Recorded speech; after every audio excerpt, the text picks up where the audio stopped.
Welcome, everyone. Welcome to another episode of the Hashtags and Habits podcast. My name is Danny White, and today I'm happy to welcome Amanda Hofman to the podcast today.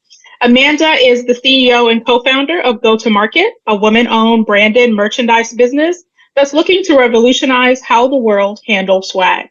Before she launched Go-to-Market, Amanda was the founder and CEO of Urban Girl Squad, the premier social networking group for women in their 20s and 30s in New York City. Amanda lives in New York City with her husband, 2 kids, and a rescue dog, and she loves running, racing, cycling, and bike touring. Amanda, welcome to the podcast. I'm glad you're able to join me today. Thanks so much for having me here. I'm excited to talk to you.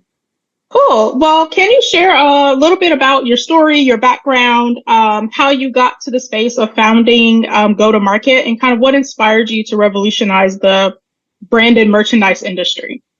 Sure. Well, so this is my second company. And in my first company, I was like all in. I mean, I'm still all in the entrepreneurs and founder space. I just love it. I love networking with other business owners and brainstorming ideas. And one of the problems I ran into in my first business was that I wanted branded merchandise because I loved my brand. I loved my logo. I wanted it on everything. And I looked into it a bunch of times and I was always dissuaded from ordering because the way that businesses 90% of businesses handle swag is that they order in bulk. Mm-hmm. And I live in Manhattan. I had a home office. So it's not like I had like a garage or like extra storage. So if I ordered mugs, they'd be like with my mugs or like in my like precious closet space. I just like couldn't afford it in a lot of different ways. So I just kind of never did it. The order minimums intimidated me. Also, like I did order t-shirts once and it was so complicated with knowing what sizes everyone wanted. And the whole process was just like a real bummer. So kind of moved on from it. I didn't think about it too much. And then I sold that company before my second child was born. I was home with my kids for a little while and I was thinking that I wanted to start another business, but I didn't know what. I knew I didn't want it to be in events again. I was done with events. And I came across print-on-demand technology and I was really excited about this. I'm like, this is the solution that all business owners need. Everyone wants branded merchandise, but the commitments required when you have to order in bulk they're unsustainable, they're expensive, they take up a lot of space. It's like wildly inefficient. It takes up too much time. There are too many t-shirts to choose from. It's just too much. But with print on demand, everything prints as it's ordered. There's no inventory. There's no fulfillment. You can change your designs to be trendy. You don't need to know what sizes people are. You can be fully size inclusive. There are sizes that go up to 5X. So I was like, this is like an optimal solution and businesses really don't know about it. They don't know how to use it. And so I saw an opportunity. I approached my web designer from my first company and I asked her if she wanted to do this business with me. And luckily she said yes. And we've been business partners and running this business for almost 5 years. And we were new to branded merchandise in the beginning, although experienced with running a business and with design. And it's been just so exciting to be able to create exciting, accessible, sustainable merchandise for companies in this way that it takes something that's been a really annoying process and make it easy, fun, and joyful. That is exciting. I can totally relate to the annoyance of trying to get merch for even just t-shirts can be just really annoying. We've tried to do that for the podcast and it's like, okay, I'm just going to pause it right now because I don't even know what you're asking. Don't even know what you're asking me for. Before you got into this business, like what was your previous business in? I was running events for women in their 20s and 30s in New York City. And we got it up to, 150 events a year. Oh, wow. It was really big and exciting and busy. Very hard to sustain once I became a mother. So I knew I needed to shift and I had sort of grown out of that business and I was lucky enough to be able to sell it and take some time to be with my kids after that. That's awesome. How can businesses who are trying to get swag, how can they ensure that they're aligning to their brand guidelines and not really having to fit in with the way that things are printed today? Yeah, so there's two things that we focus on in our business and try to teach companies about. The first is that, you know, most companies, when they think of branded merchandise, they think I'm just going to put my logo on everything. My logo is going to go on this bag. My logo is going to go on this backpack and this t-shirt and whatever. They're like, my logo is awesome. I'm going to print it on everything. And it's not fun to do that. Like, it's not fun for your team. It's not fun for your fans. Like, there are exceptions, of course, you know, like Nike, Peloton, Tiffany. I was just looking at this brand in LA called Dandy. I don't know if you've heard of them, because I was just away for the weekend. I saw all these people wearing Dandy sweatshirts. I'm like, what is Dandy? Looked it up. I'm like, oh, okay. So it's the name of the company. And I mean, they have other stuff too. But for the most part, we want to highlight our values in our branded merchandise. So we don't want to just be putting our name on everything. Right. So what we try to focus on, we're really a design company. We're designing merchandise that is that magic that draws people to your podcast, that draws people to your business, to your service, and creating designs that are fashionable and cool and interesting. We're trying to create things that people want to keep in the long run. So for business owners, if they're designing branded merchandise, I would say it's really more than your logo, right? Like, think creatively, look on your own Instagram feed for inspiration and think about like the phrases that people are interested in. And that's really what you want to be printing. Right. And then the second piece is creating everything in a print on demand format, which is not complicated, but does have a bit of a learning curve. So I think that one mistake companies make is that they underestimate how much time it's going to take to create branded merchandise. And the truth is it can be very simple. But it's a little bit, I like to call us the wedding planners of branded merchandise. It's like, you know, if you want to get a branded merchandise shop set up correctly, and like on the first try, like with nice designs without a lot of trial and error, you can hire a company like ours. But if you have the time and energy, like certainly go for it. Like it's not rocket science, but it does take some trial and error to do on your own. Got it. So in your company, you do both designing and the printing. We do the designing and we set up the stores. We actually don't do the printing ourselves. We rely on other print on demand sites for that because they have, international, worldwide logistics. And our specialty is really in creating beautiful things. Got it. Okay, awesome. So let's say that we want to create something that's branded. We want to create T-shirts or tumblers or whatever that is. And how do we go about putting a strategy behind that to make sure that our brand is visible, that purchasing this will ensure that we're growing and we're not just like spending money on swag? Yeah. So I think it's important to think about who your audience is and why they want it and how they will use it ahead of time, right? So again, like just getting a few steps ahead, putting some thought in instead of just saying like, let's make 100 fanny packs with our logo. Just think like, who is wearing this and why? And so to think about like who your audience is and what kinds of things they want to be wearing, because if you design something that they're going to wear, they become billboards for you out in the world and online. Right. Yeah. So particularly if you have a local business, to have people in your neighborhood wearing your swag is, I mean, it's funny because people think of merch as like a revenue proposition, and it can be, but it's really like think about it this way. How much would you pay to have someone walk around your neighborhood wearing your brand? Right? So if it's more than $20, then you're ahead, right? Like give away your merchandise or like let people choose it, but you have to design things that people actually want to wear. That's the missing piece. Companies are often like banks, especially like they're giving away all this stuff with their bank name on it and no one wants to wear it.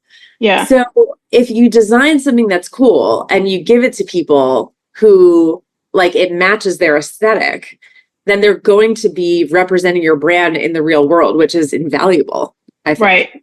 Yeah, it'll become part of their wardrobe. I think something that especially B2B struggles with a lot, and I work with a lot of B2B clients, is not just putting their logo on everything. Like sometimes they don't really have a tagline. They're trying to be different, but they don't really know what their differentiating factors are. And they create all this merch for trade shows, but everything has the logo on it, and a lot of it goes to waste. I've been part of massive trade show appearances where just we ship thousands of pieces of merch, and It's so we sad. ship it right back to ourselves, right? Because people don't want to wear logos and things that are not meaningful in the world, right? Yes. How do you kind of like bridge that gap between? Yeah. So I try to teach companies about quality over quantity, right? Okay. So like, let's say you have a fixed budget. I would much rather a company give something really nice and valuable to 50 people who are actually going to wear what they are creating and become ambassadors for them in the world than something junky to 200 or 300 people. Yeah. So when you're talking about a trade show, I would much rather see a company. So we create digital storefronts, right? So I would much rather a company have a QR code to their digital storefront where somebody can go on and get a free t-shirt or get something, but they have to go online and shop it and want it and get it. And then they get it in their size. They choose a design that they want.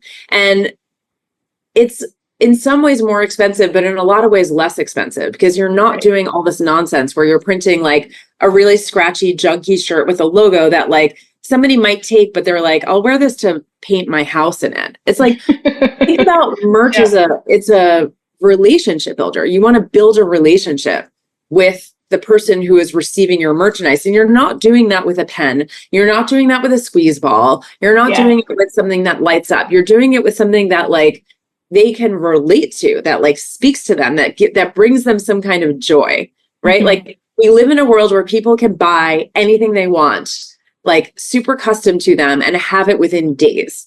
So like, gone are the days where it's like, yeah, this shirt's good enough. I guess I'll wear it. It's like, no, we all have stuff that we like better. So it's got to make the cut. And the way to do that is it's not necessarily, some people are like, oh, I have to get like a Stanley mug and customize that. And that's really expensive. It's actually not about the money. It's about the thought.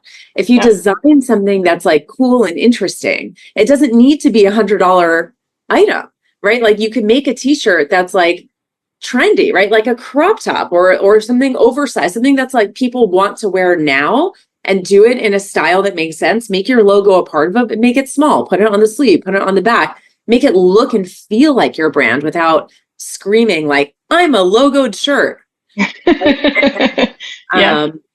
You'll get a lot further that way. You can, your budget will be spent better.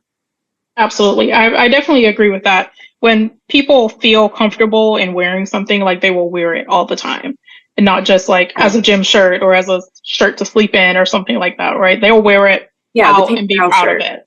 Absolutely. Yeah. Yeah. And look, we all have shirts that we love, right? And they probably are branded, right? And the ones that we keep for a long time are the ones that like, we feel connected to them. It's usually not just like, oh, it's really cozy or I like how it looks to me. It's those things also. But it's, like I have this tank top I'm kind of obsessed with Peloton, and by kind of, I mean completely. And I have this tank top. It's like paint splattered and it's really cute. And it's paint splattered on purpose. And it says sweaty across the front of it. And then below it in small letters, it says Peloton. And I love it because it's like, that brings me joy. Like, I think that's funny. I think it's cute. I like how it fits, but it's a Peloton shirt. Like I am walking around everywhere wearing this shirt that says Peloton, and I wear it because it says sweaty, and I think that's funny. So, but like that's their brand. So I think it's like a perfectly branded item, right? Like I am their customer. I walk around and engage with other people who could be their customer, and I'm just wearing their stuff all the time. Yeah. And it's a conversation starter, right? Like having that either question or word or phrase or something or a thought is something that people might not be thinking about. It's a conversation starter when you're going different places, pumping gas, going to the store, those types of things. So I think that's something that, especially on the B2B side, because I'm really steeped in B2B, that we don't get right half the time as companies. Like we just don't get that piece right. And kind of thinking of everything that we create as a conversation starter or a relationship builder is where the visibility and growth piece often starts. Like it's not just another thing to check off our to-do list. Oh yes, we printed t-shirts, we printed stickers. There was one client we did, they were like, well, we're just going to take stickers to this event. And I was like, in what world? In what world are we like just picking up stickers and sticking them everywhere, right? But yeah, that it's a very good conversation starter for businesses that they can have. One of the things that is coming up often is the sustainability piece or the eco-friendliness of materials and the clothes we wear or the things we drink out of, those types of things. What is your perspective on sustainability? So when I hear you talk about the trade show that everything got shipped there and everything got shipped back, like it actually, I feel pain in my body. Like I hate it so much.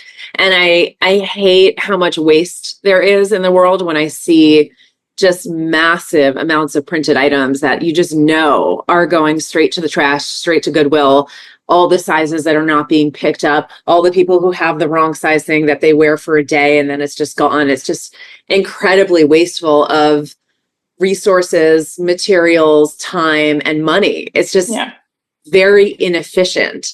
And what I love about the print on demand process is that it is efficient. You do not have anything that you don't need, right? Because if you want a size large in Dallas, you get a size large in Dallas. If I want a size medium in New York City, I get a size medium in New York City. Somebody in Mexico wants like an extra small, they get that, right? And we're not printing anything that people don't want. So there's a real magic to that, just in the sheer lack of waste, right? Like we're not printing anything that we don't need. And you know, look, with all branded merchandise, there's going to be some waste, right? Like if we're printing something that's trendy, if we're printing crop tops now, in 3 years, let's hope they'll go away. And we're not going to be wearing that anymore. But like that is still like head and shoulders above what companies are doing now, where everyone gets a unisex fit t-shirt, like good luck finding your size, hope you like the style. Like what I do with that when I'm given stuff like that is I have a like a special roller where I can like cut up clothing, and I actually like really love cutting up clothes. So I'm like, okay, like this one's gonna be a muscle tank, and this one's gonna be like a this one's now a crop top, and I'll play around. But for most people, it's just like it gets shoved somewhere. It's just like it's wildly wasteful. I mean, forget the fact of people just like printing junk or printing ugly stuff.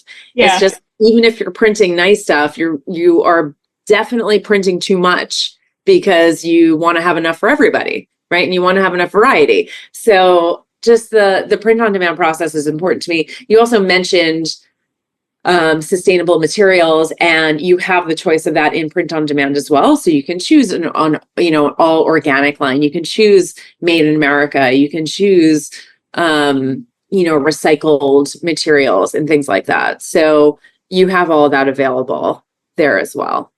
Absolutely. How do we use like branded materials for customer loyalty, customer retention, those types of things? So I think that, people love gifts, but instead of saying like, oh, you're here for a year, you've been a customer for a year, you've been working for my company for a year, here's the gift. You say, here's a gift card, here's $50, $100, $200 to the company store, buy what you want. And what's beautiful about that is they choose something that actually they want, and then they keep, or they opt out. They might look at it and be like, you know what, I actually don't want any of this. Thanks, but no thanks. And that's also a good thing, because they don't have something that they don't want, and you haven't spent money on something that they don't want. There's an efficiency there as well. And one thing we do in the stores that we build is we give people a charity option. So if you're using the store just for gift cards, like let's say it's just for your team development, we can have something where it's like, take my gift card and donate it to charity. Now, of course, on the back end, you actually do need to donate that money to charity. It doesn't happen automatically, but it's a nice gesture to say, we understand that you actually might not want this. And, some companies are just like, it's kind of the equivalent of opting people into a mailing list without their permission. It's like the people who opt in actually want to read your emails. Like you might inflate your numbers by just like adding people to your mailing list if you do it without their permission. But like, what are you really accomplishing there aside from having a bigger number? Right. Yeah. So same with merch. Like, yes, you can give it to more people, but if they don't want it, there's like a real lack of logic there. It's like, what are we doing here? Yeah. Yeah. And I think also sometimes there's not enough reflective feedback going around, right? Because let's take the trade show, for example. You go to the trade show, you have the merch, and people are just going to walk by and pick and not pick or whatever. But you don't have like that feedback coming back from those people. Like, why did you not select this? Why did you not pick this? Why did you not buy this? Even if you didn't have to spend any money, why did you even not want to take it? Right. And I think it's just because a lot of times we just have so much clutter in our houses, in our cars, just around us, that it's like, okay, we're just adding one more thing to the pile, one more thing to the laundry, one more thing. Yeah, but if it's cool, lives. People are going to line up for it, right? And they'll even spend money on it. So that's the difference. For sure, absolutely. I think one of the questions that I wanted to ask you is, in an overall marketing strategy, what is your perspective on incorporating branded swag?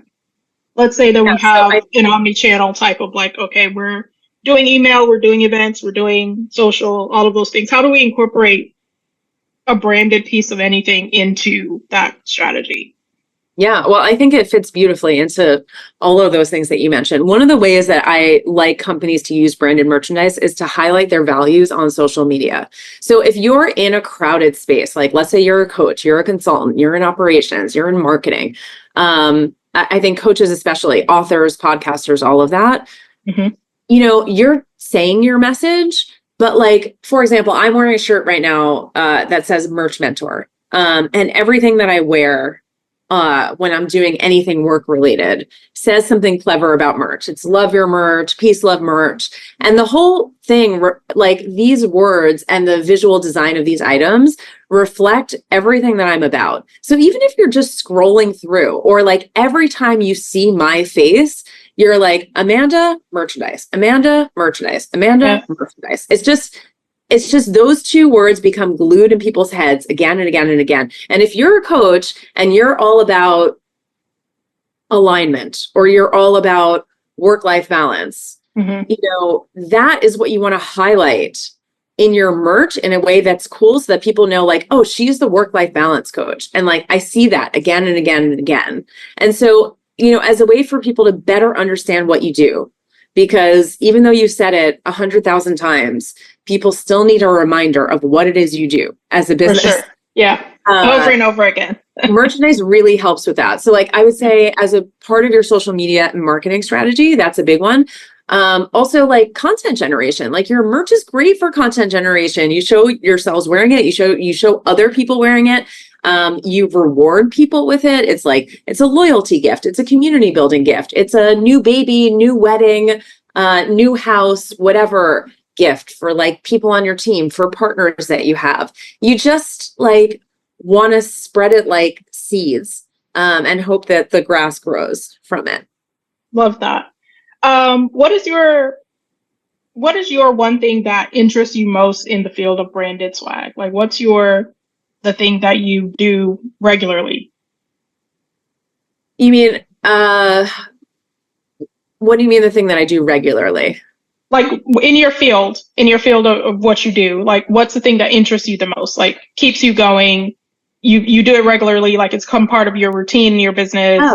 I mean, I now, of course, like I notice branded merchandise everywhere, and I'm always taking pictures of it, and I'm like making notes about like what I like and don't like about it. So like I was just this weekend in Montana, as I mentioned, and we were in Yellowstone, and it's just like merch. It's just like seeing everywhere. It's like, oh, how is this part of the park doing it? How is that part of the park doing it? And like, we ate brunch at a restaurant, and that restaurant had merch, and I'm just like taking photos and like looking and noticing. And it's just like filing it away in my mental filing cabinet of like ideas and things that they're doing well, things they're not doing well. Like I'm always looking for inspiration in both the merch world and the fashion world.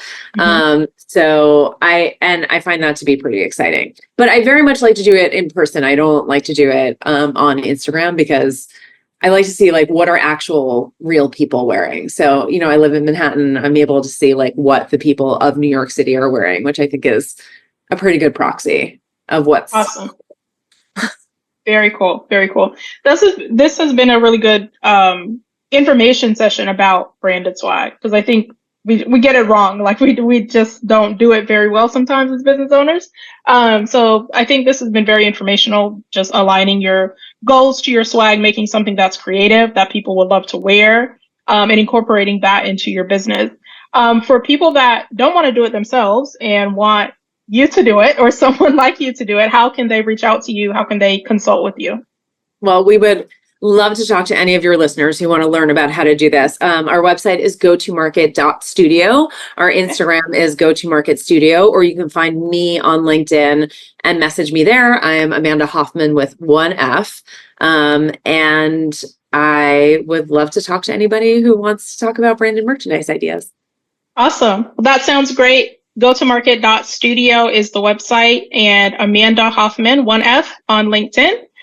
Please reach out to her. She has, I've gone to the website, and obviously I reached out to you on LinkedIn as well for the same thing. But your expertise, it really does show on this particular topic. Thank you so much. I appreciate that. Awesome. Well, thank you, Amanda. Appreciate your time. And thanks everyone for listening. We'll see you again next Tuesday.